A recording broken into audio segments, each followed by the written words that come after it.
Hello viewers, இன்னைக்கு நம்ம வீட்டு டேஸ்டி கிச்சனில் டேஸ்டியான வாழைக்காய் வறுவல் செய்கிறது எப்படின்னு பார்க்க போகிறோம். இது ரசம் சாதத்துக்கு, தயிர் சாதத்துக்கு, சாம்பார் சாதத்துக்கு மேட்சான சைட் டிஷ்ஷு. இதுக்கு தேவையான பொருட்கள் 3 வாழைக்காயை எடுத்து இந்த மாதிரி மெல்லிசாக அரிஞ்சு வச்சுக்கோங்க. அரைக்கிறதுக்கு நம்ம எடுத்துக்கலாம் எல்லாம்.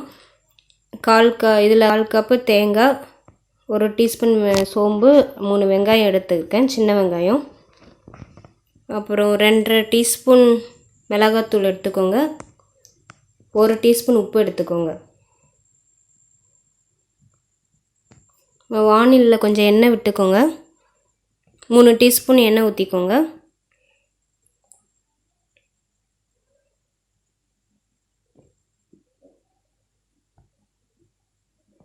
எண்ணெய் காஞ்சதும் நம்ம பறிஞ்சு வச்சுருக்க வாழைக்காய் இதில் போட்டுக்கோங்க.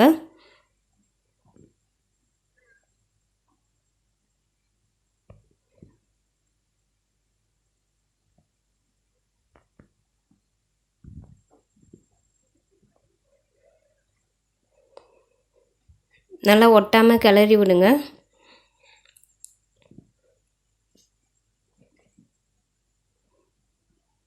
தேவைன்னா அடுப்பை சிம்மில் வச்சுக்கலாம். லைட்டாக ஒட்டாமல் அப்படி வெறும் வானில் நம்ம எண்ணெய் ஊற்றி கிளறும் போது வாழைக்காய் நமக்கு ஒட்டாமல் வரும். இதுக்கு இடையில நம்ம அரைக்கிறதுக்கு வச்சுருந்த தேங்காய், சோம்பு, வெங்காயம் இதை எல்லாத்தையும் ஒன்றா போட்டு அரைச்சி வச்சுக்கலாம்.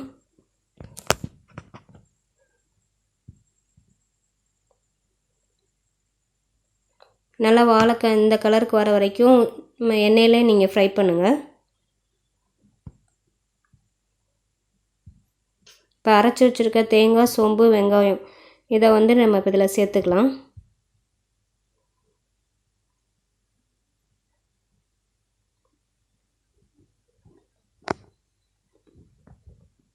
இதோட 2.5 டீஸ்பூன் மிளகாத்தூள்,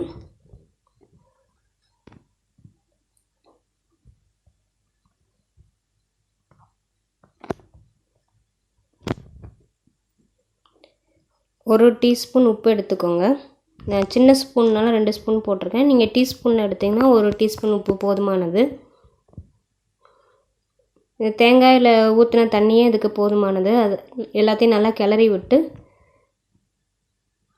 அப்பப்போ லைட்டாக எண்ணெய் ஊற்றிக்கோங்க. அப்போ தான் அடியில் பிடிக்காமல் வரும். இதை கொஞ்சம் சிம்மிலே வச்சு நீங்கள் ஃப்ரை பண்ணுங்கள்.